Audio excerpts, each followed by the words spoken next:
A school day started out with a scuffle between two adults. It happened outside of Sunset Hill Elementary in Lawrence. Police say it happened because one of them tried to steal a protest sign.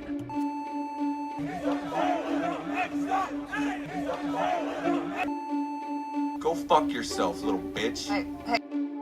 What? Oh my shit.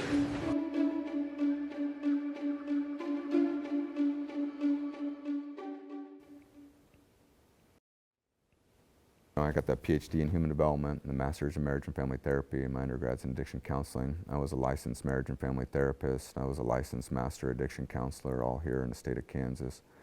And I've practiced as in both of those fields and taught in both of those fields. You know, I view the world, especially then, through an attachment lens. And one of the primary things about attachment is being able to, you know, connect through the face, through verbal and nonverbal cues, and being able to read emotion through that, know what children know is safe or not safe, or what could be dangerous.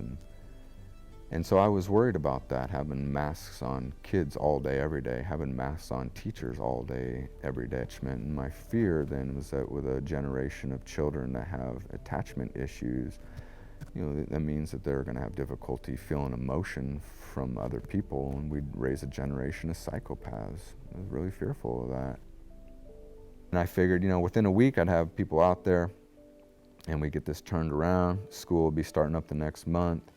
But that didn't happen, man. I was out there for an entire month by myself. I went out there every day.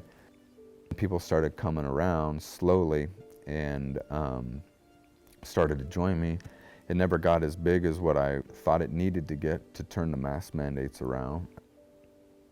A lot of the strength and the courage and the conviction and the confidence to do a protest like that wasn't coming from me. It was coming from, I didn't know it at the time, but it was coming from God. Jesus talks about how, you know, when you're persecuted, you know, and you come to have to bear witness, don't worry about what you're going to say, because I'll give you words and wisdom.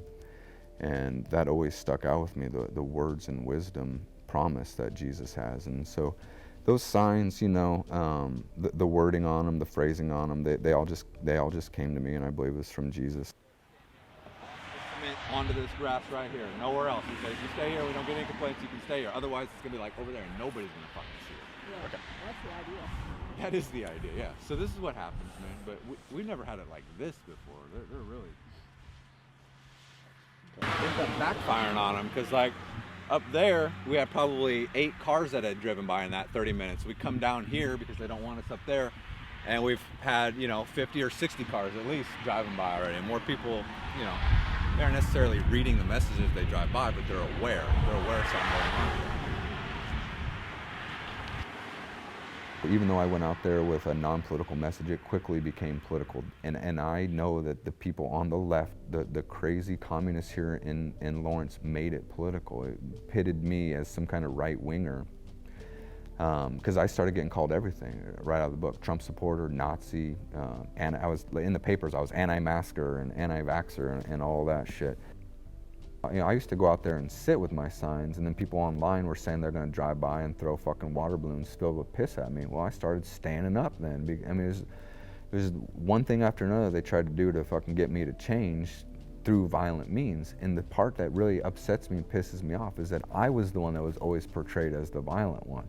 Like, no, motherfuckers, you guys in the community, you lefty weirdos, are the ones that are losing your fucking minds over a guy sitting there with a sign that says masks on children is child abuse, and you want to throw piss balloons at him? What the fuck, man? You know, grow up a little bit, you know? I was beyond we need to take a nice approach, and Yeah, time for nice is gone. Time for nice was over. The time to talk was over. I wanted to talk a year ago when they put in the mandates, but a year later they weren't wanting to talk, so I wasn't wanting to talk either.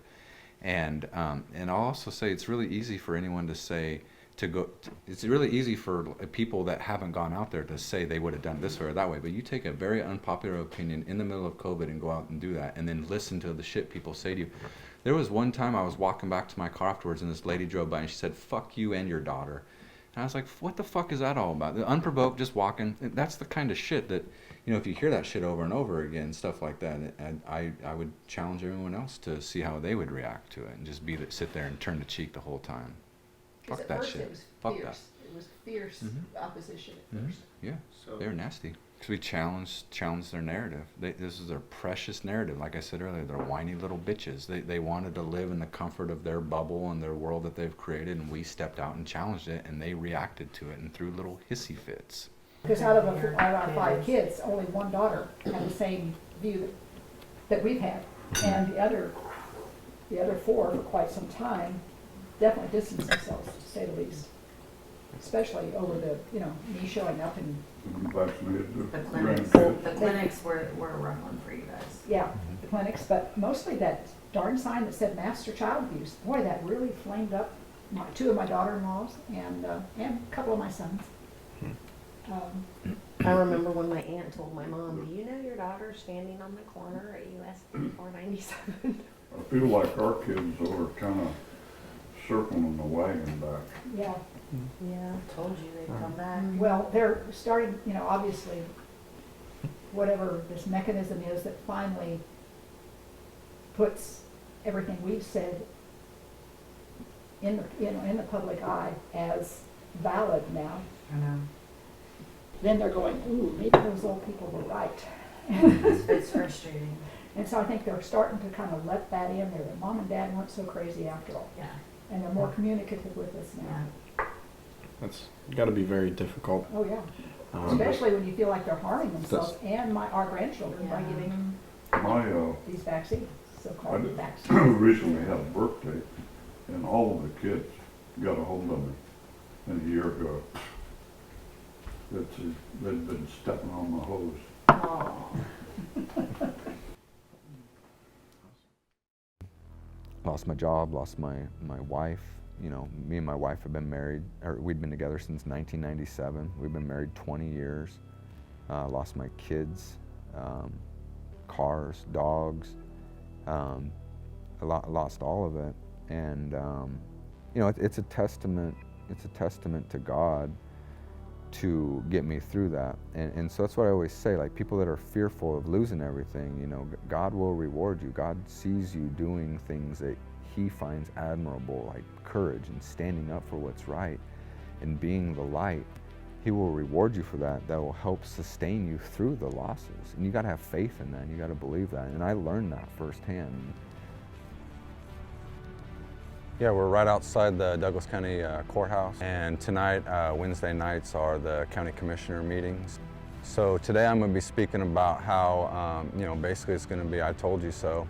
I'm here this evening to say I told you so about masks not being effective and masking not being based in science. And I'm not just saying I told you so to the commissioners here tonight. I'm also saying I told you so to all you crazy liberal fucks here in Lawrence who tried to ruin my life over this.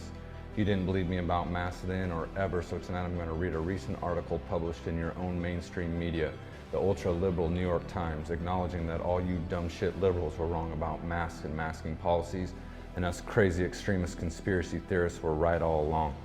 The most rigorous and comprehensive analysis of scientific studies conducted on the efficacy of masks for reducing the spread of respiratory illnesses, including COVID-19, was published late last month. Its conclusions, said Tom Jefferson, the Oxford epidemiologist who is its lead author, were unambiguous.